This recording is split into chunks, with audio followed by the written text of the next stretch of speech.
Considering Christmas Chronicles 2 is currently getting a lot of love and attention just now, I thought it was about time that I watched Christmas Chronicles. And I don't think I'd actually heard of this film until Christmas Chronicles 2 was being advertised. And I have to say, it was pretty good. This is not what I personally look for in a Christmas film, but I can see why it's very popular, why it's doing very well, and there were aspects of it that I did enjoy. So I'm not going to give any particular spoilers away, so if you haven't seen this yet, that's perfectly fine. I will watch the second one as soon as possible, probably tomorrow, because to be honest, I did enjoy this film enough that I really want to watch the second one and see how it compares and how the story develops. But I think it's not a film that I would watch again unless it was on TV and I had nothing to do. So this one was released in 2018 and it's directed by Kaytis and written by Matt Lieberman. And it stars Kurt Russell as not my Santa Claus. I will put it that way. This is not what I envision when I think of Santa Claus. I've said it before and I'll say it again. My Santa Claus is Attenborough from Miracle on 34th Street. That's my Santa. This Santa's a bit more brash. He's a bit more to the point. He's not as jolly. And at first I thought, how is this going to work? How could this possibly put me in the Christmas mood and make me feel the Christmas spirit? But it did. This Santa's also a little bit naughty as well, and it makes it more interesting because it's a fresh interpretation of Santa Claus and gives it a little bit more adventure. So I'll read the description from IMDb to give an overview of what it's about. So the story of sister and brother Kate and Teddy Pierce, whose Christmas Eve plan...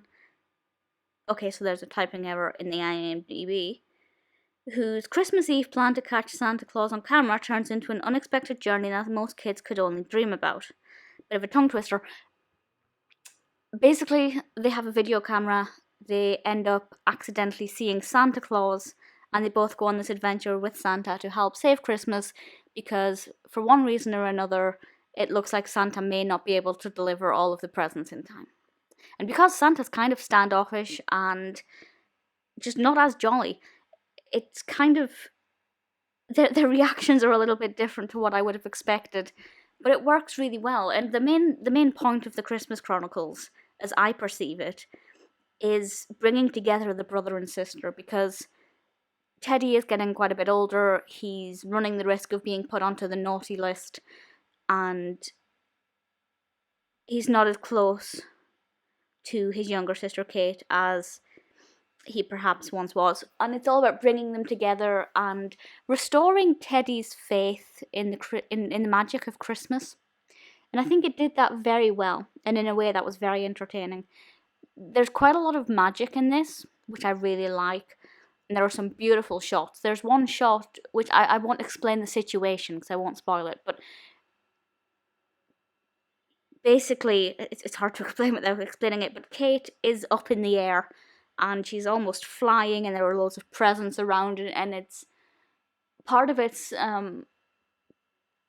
like an upward shot, and then part of it's from her perspective, and it's just really magical and wonderful, and the editing is great. The narrative flows seamlessly. It's quite entertaining. It's not the funniest film in the world, at least for me, but I did think it was... I gave the odd chuckle, put it that way. I was more jolly than Santa was. I particularly liked how Santa knew everybody's names when he was in Chicago and could tell everybody about themselves, and not many people questioned how he knew their name. But I did like that. I really liked that aspect. It wasn't too over the top or too in your face, but it was quite subtle and worked really well. I have to say, Kurt Russell, although not my Santa, gave a brilliant performance. I thoroughly enjoyed this Santa as a refreshing change. Darby Camp as Kate was absolutely fantastic. I thought she was brilliant. I'd actually love to see what else she's done. She is, I can confirm, in the second film, so I'm really looking forward to that. And Judah Lewis plays Teddy, who was great. He played the grumpy teenage boy really well, and then as his character transitioned through the film into recapturing the magic of Christmas, his performance moved with it very well, and I have no complaints at all. The soundtrack, not that great, not bad, nothing wrong with it, just not Christmassy enough for me.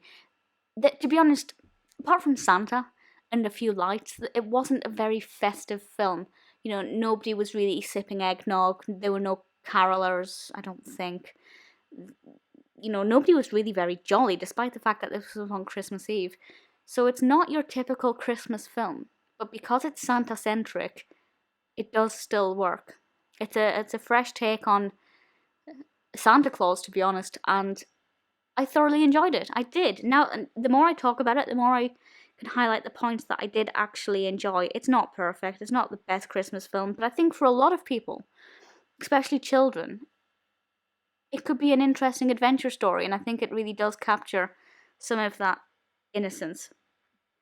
I have no issues with it at all. As I said, I liked it enough to be able to watch the second. Oh, and I have to say, Santa, his costume is amazing. He doesn't look like Santa to me, but the costume really does, and I love it. Absolutely love it. Still no Attenborough, but pretty decent. I will watch the second one. If you've seen either the first or the second, I assume if you've seen the second, you've seen the first. Let me know what you think. I'm pretty content with this one.